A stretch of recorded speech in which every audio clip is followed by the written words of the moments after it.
Merci beaucoup Mathias d'avoir accepté cet entretien. Donc, je suis très contente de vous accueillir le 20 mars au Palais des Congrès d'Issy-les-Moulineaux pour le 16e colloque de la MCC France. Donc, si vous pouvez commencer par vous présenter pour que nos auditeurs sachent un petit peu, vous connaissent un peu plus. Alors, je vais commencer par mon prénom et mon nom, c'est ce qu'on fait habituellement quand on se présente. Voilà. Donc, Mathias Wichra, j'ai 41 ans, je suis actuellement donc secrétaire général de Danone et j'ai eu comme passé professionnel plutôt une expérience dans le public, puisque j'ai été sous-préfet, notamment en Seine-Saint-Denis. J'ai travaillé dans la police nationale. Puis j'ai été directeur de cabinet de 2 maires différents, Bertrand Delanoë et Anne Hidalgo. Ensuite, j'ai été directeur général adjoint de la SNCF en charge de la stratégie de la communication pendant 2 ans. Et ça fait moins d'1 an que je suis chez Danone, où je travaille pour le coup dans le privé, alors que j'ai été pendant 14 ans dans la sphère publique. Dans les différents jobs que j'ai pu avoir, j'ai toujours trouvé qu'il y avait du sens et que j'avais modestement, pour la part qui était la mienne, une utilité. Et là, chez Danone, c'est une entreprise avec beaucoup de sens. Qu'est-ce qui a déclenché l'acceptation de venir participer à notre table ronde? Il y a plusieurs choses. D'abord, je pense que vous posez la question avec le bon angle, le fait de partir de l'infiniment petit à l'infiniment grand. Quand on est sur des enjeux de société, des enjeux sociaux, des enjeux d'environnement, il y a toujours une dimension micro, qui sont les pratiques des entreprises, les pratiques individuelles, et une dimension macro, c'est l'infiniment grand, qui sont les effets planétaires de ces mouvements. Et donc du coup, votre approche à travers les 2 échelles, l'infiniment petit et l'infiniment grand, j'ai trouvé que c'était une approche intéressante pour comprendre ces enjeux. La deuxième chose, c'est évidemment que Danone est une entreprise très engagée sur les sujets sociaux et environnementaux.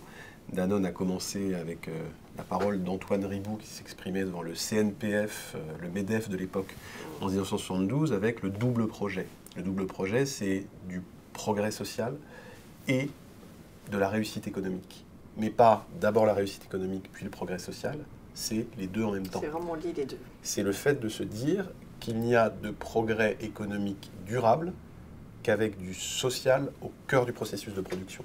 Sur l'aspect environnemental, évidemment, c'est un point très important puisque l'entreprise s'est engagée sur beaucoup d'objectifs en matière environnementale. 30% de l'entreprise est Bicorp. Bicorp, c'est beaucoup l'environnemental. Moi, j'ai envie que vous peut-être vous expliquiez, parce que tout le monde n'est pas au fait de qu'est-ce que le Bicorp. Oui. Alors, Bicorp, en fait, c'est une certification qui vient des États-Unis, mais aujourd'hui, plus de la moitié des entreprises Bicorp ne sont pas américaines.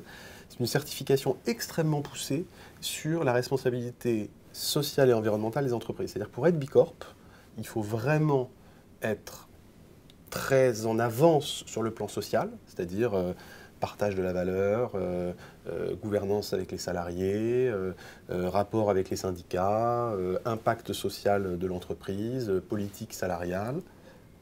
Donc ça, c'est le premier aspect. Le deuxième aspect, c'est l'aspect environnemental, politique carbone, tous les aspects environnementaux. Donc quand vous êtes une entreprise Bicorp, ça veut dire que vous avez un impact environnemental et social très positif. Et c'est très dur d'être Bicorp, c'est très dur. Aujourd'hui, Danone est la seule multinationale au monde qui s'est engagée dans ce processus. En fait, Danone a une légitimité sur ces questions du fait du double projet de 1972, social et économique en même temps. Du coup, le président de la République, Emmanuel Macron, a souhaité, dans le cadre du G7, à Biarritz, de la présidence française, avoir un G7 autour des inégalités.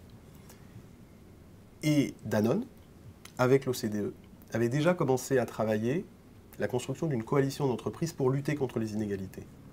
Le principe est assez simple, les inégalités sont en croissance au niveau international, et la croissance des inégalités, d'une certaine manière, c'est un frein à la croissance. Quand les inégalités deviennent trop fortes, c'est un frein à la croissance. Donc, c'est une question d'éthique, mais c'est aussi une question de business, de prendre en compte la montée des inégalités. Il y a un chiffre qui est très intéressant, c'est que la part des classes moyennes dans les pays de l'OCDE a baissé de 10 points en 30 ans. C'est-à-dire que les classes moyennes sont en attrition. Et ça, pour le business, c'est très mauvais. C'est très mauvais, à la fois en termes de recrutement, à la fois en termes de force de consommation. Donc, partant de ce constat-là, Danone, avec l'OCDE, a souhaité monter une coalition, Business for Inclusive Growth, qui a été présentée au G7. Emmanuel Faber a présenté devant les dirigeants du G7 cette coalition. Il y a 40 entreprises qui représentent plus de 1000 milliards de dollars de chiffre d'affaires. Donc c'est à l'initiative de Danone? C'est à l'initiative de Danone, avec l'OCDE.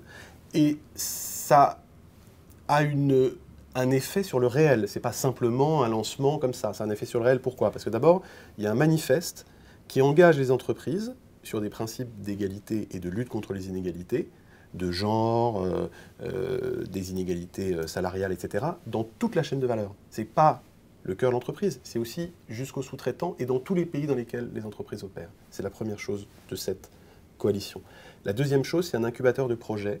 On a déjà 70 projets qui représentent 1,4 milliard d'euros portés par les entreprises dans le cadre de Business for Inclusive Growth. Et la troisième chose, c'est un forum de financement pour trouver des sources de financement. On a des organisations philanthropiques avec nous comme la Gates Foundation ou la Rockefeller Foundation pour pouvoir financer des projets et les mettre à l'échelle en matière de lutte contre les inégalités.